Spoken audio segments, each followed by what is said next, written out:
Dakota was sitting in front of the TV, watching Tom in his continuous pursuit of Jerry, when the news report broke in. They'd been hunting for clues for the last week and coming up with nothing. Now it looked like someone else had gone missing. The police are looking for Avery Spotney, who went missing just after sunset yesterday evening. The Spotney twins were returning from a friend's house in Tartown when they cut through the field outside of Ramsey's Court. The twins were returning to their home when Avery suddenly fell off his bike and went missing. His brother, Trevin Spotney, claimed that he looked for his brother in the tall grass of the field, but was unable to find him. He did report a strange scuffling sound coming from the grass and left to get his mother. The young boy appeared suddenly, looking scared and unsure of himself. He fell into the hay and something grabbed him. I tried to help, but he was in too deep, so I went to get my dad, and we never found him. It switched back to the news anchor then, the woman talking to someone off screen before straightening up. Our prayers are with the family of Avery Spotney tonight. Anyone with information on his whereabouts or with information on the case is asked to call the Culver Police Department. The show came back on then, but Dakota wasn't in the mood for cartoons anymore. No more than he was interested in the Lucky Charms getting soggy in his bowl. He heard the phone ring and already knew who it was from. His mom was out back hanging laundry, his stepdad was at work, and his sister was out with her friends. He had just been thinking about going to see Nikki, but he suspected that this call would fix that. Cooper residence. Did you see the news? Crystal asked, her voice strained.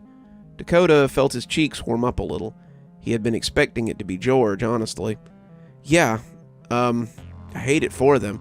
The Spotney twins were good baseball players. Coach Tate's gonna have to scramble next year to get a good second baseman. There was silence for a minute, and Dakota wondered if he had lost her. How do you do that? She asked, her voice sounding sad and tired. Do what? You, Nikki, everyone converts tragedy into inconvenience. I don't understand it. It must be hereditary. Dakota had never really thought about it, but he had to admit it was true. They'd spent the last week pounding the pavement and looking for clues, but everywhere they went, they got the same response. Madeline's den mother said that it sure was a shame that she was gone because she'd been looking forward to the jamboree coming up. Her friend Krista was sad that now she'd never be able to get her baking badge. Jasper's friends said they hated that he'd disappeared because he'd been looking forward to a metal show next month. Crystal had ridden home with them, lost in thought, and when Dakota had asked her about it, she'd shaken her head. No one's ever sad in this town, she said, likely hoping it was too low for anyone to hear. It's just a thing we do out here, Dakota said, incapable of explaining it better than that. Anyway, Crystal said, George is already here and Nicky's on his way. Come over so we can strategize. Okay, Dakota said, and as he hung up the phone, he jumped when music suddenly flared through the static of the radio.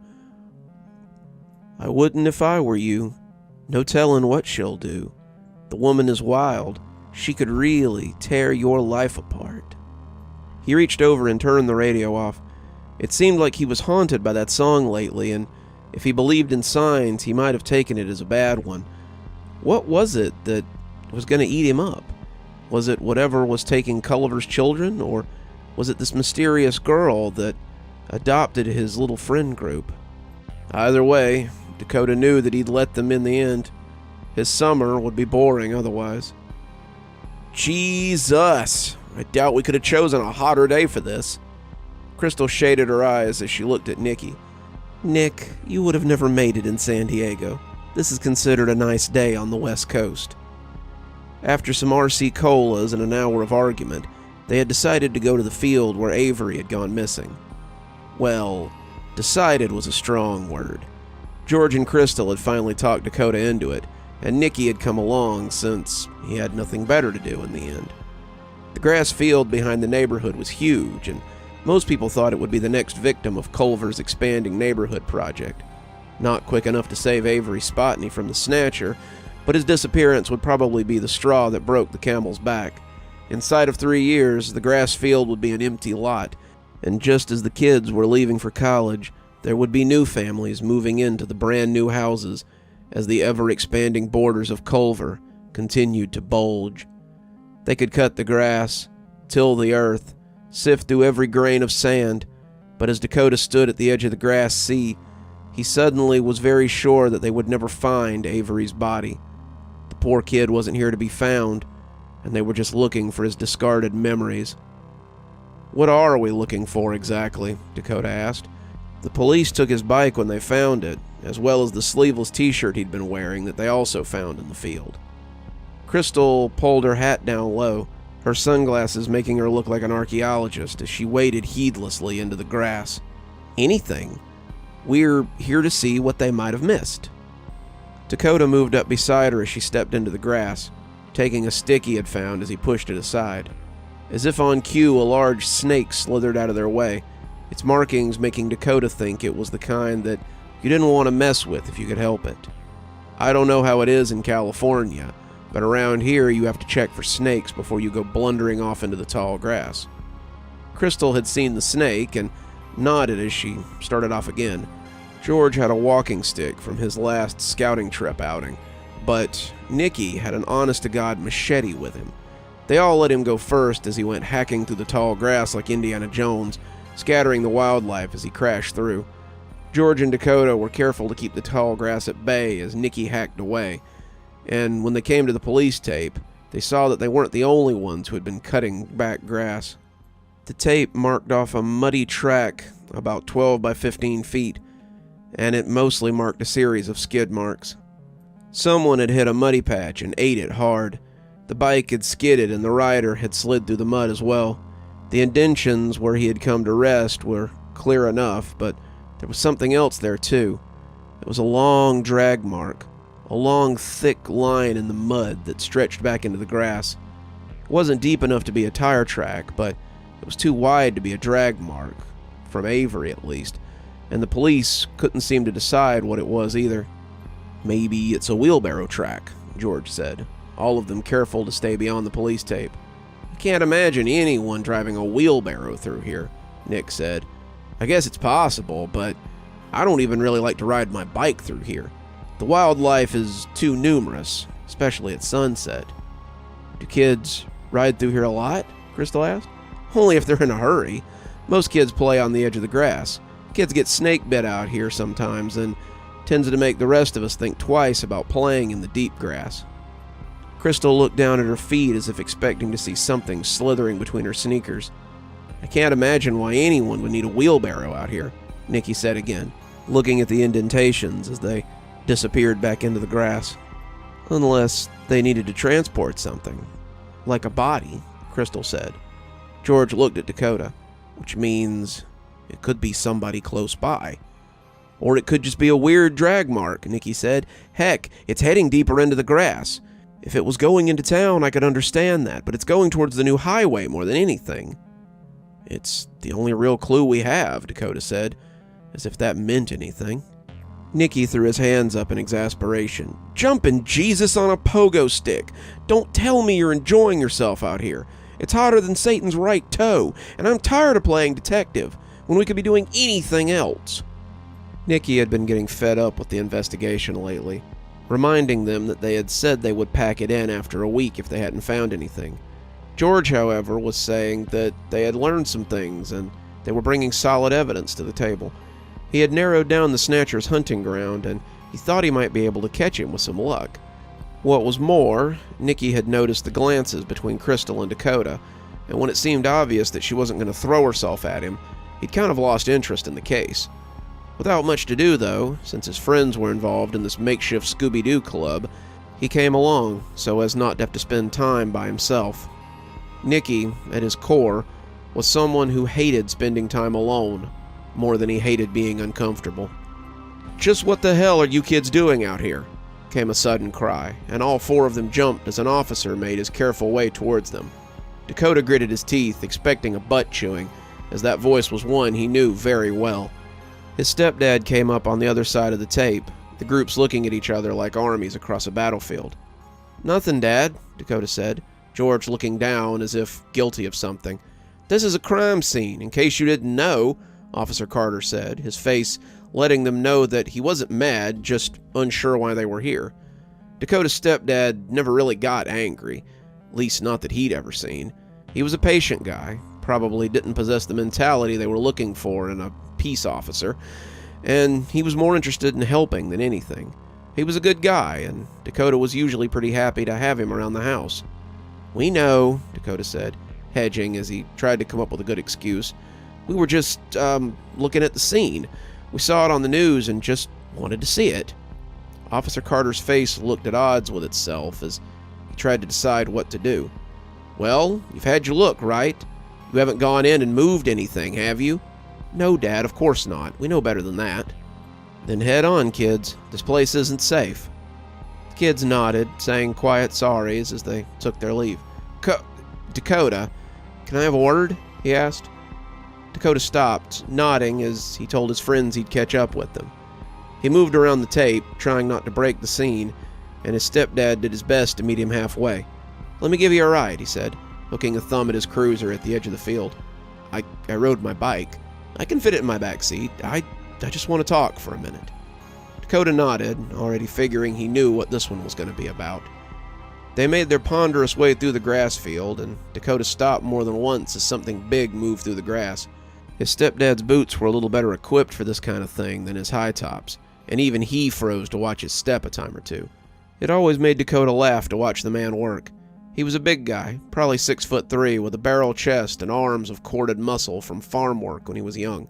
Despite his size, he always moved like he was afraid that he might hurt someone by existing. He talked soft, showed a lot of patience, and his appearance usually ensured that even the most ornery drunk didn't step to Officer Carter. Dakota climbed into the front seat as his stepdad manhandled his bike into the back seat. As they set off, he watched the grass wave a farewell to its most recent guests. "I hear you and your friends have been asking a lot of questions around town," he said, turning the wheel as they went back towards the neighborhood. We were just asking questions," Dakota said, "and I appreciate you wanting to help, but it's dangerous right now for even a group of kids to be wandering around." Dakota looked out the window, not answering, but just waiting for the ride to be over. Officer Carter, it seemed, wasn't done, though. I just want to make sure you guys are safe. It would kill your mother if anything happened to you or your sister. Probably kill me, too. Just don't do anything too brash, okay? I'm not in a hurry to put your name on one of these reports." They pulled into the cul-de-sac then, and Dakota got out as he took his bike out of the back of the cruiser. "Just be careful, okay?" Stepdad added. "See you at dinner, buddy." "See you then, Dad," Dakota said, watching him go as he realized he had likely just lied to his old man. "You are out of your mind," Nikki said as Dakota came into the garage. "Keep your voice down," Crystal said. "I'm just saying it would be the best way to get information." "It's not allowed," George said. "We'd be picked up." "Not if we were careful. If we go waving our flashlights around and attracting attention to ourselves, then yeah, of course we'd get spotted. But if we're smart about it, we can go and stake out the area and see who's getting these kids." "What are you guys talking about?" Dakota asked, having a nasty suspicion that he knew just what they were talking about. "Crystal wants to go out after curfew," Nikki said. "Absolutely not," Dakota said right away. "My stepdad would have a bird, and my mom would have a whole flock." Crystal rolled her eyes. "I swear, how sheltered are you guys? Have you never snuck out before?" All three of them shook their heads in unison. Even before the curfew, they had never really been out when they weren't supposed to. Culver had a weird set of rules that were unspoken, but inherently known, and very few kids out of high school went out after dark. Dakota didn't even really like to take the trash out once the sun set.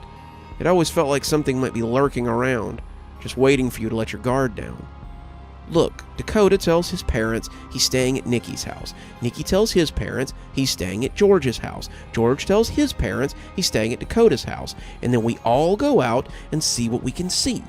You all come stay in my garage when we're done and no one's the wiser."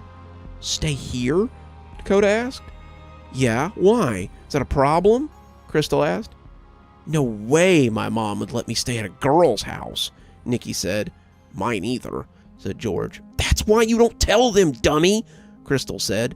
"Look, trust me, we'll go out, get some recon, maybe get some real clues as to who's been doing all this. Don't you want to solve this? Don't you want to feel like you're doing something? Don't you want to get this curfew lifted?"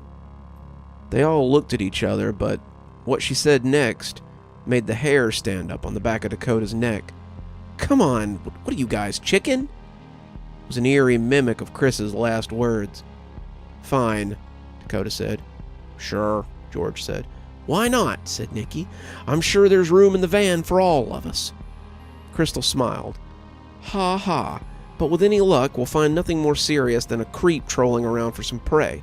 By this time next week, we could be living without the threat of some weirdo hanging over the town." They separated then, all agreeing to ask their parents about staying at each other's houses this Friday, about 2 days from now. Dakota knew his parents would say yes. Nikki probably wouldn't even have to really ask, but it was still risky. Going out after dark, they'd get arrested.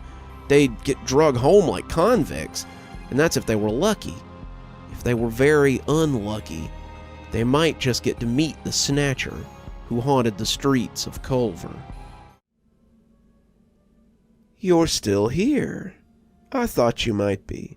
Thanks for joining me for tonight's story.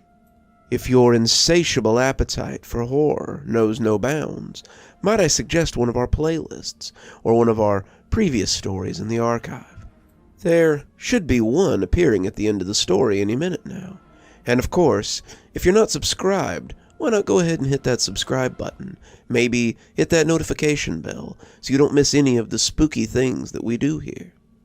If you prefer your horror a little more analog, you can always pick up one of my books. There's a link below to my latest, and it'll take you to all the great things that I've posted on Amazon. For my book lovers in the audience, I always suggest coming on down to Patreon so you can become part of my ghostly reader tier and get a book anytime I write one, which is usually about twice a year. Speaking of my patrons, let's go ahead and thank them, shall we? Thanks to Unicorn Hollow for being our spooky ghost contributor. Thanks to Janet and Lady Vengeance for being our spooky skeleton tier contributors. Thanks to Hi Stacy, Winter, Xaronan, Emily Coltsfoot, Stephanie Carrington, Marianne Schuler, Tyler Parker, and Jennifer Damron for being our ghostly reader tier contributors. Thanks, everyone. We just couldn't do the show without you. If you think you might like to support the show in a more monetary fashion, come on down to Patreon. I have many tiers. I'm sure you'll find one that suits you best. I always recommend the Ghostly Reader tier, since you get a signed book anytime I write one on your doorstep. But I have many tiers, and again, I'm sure you'll find one to suit you. And as always, thanks for stopping by. Dr. Plague, signing off. Have a wonderful evening.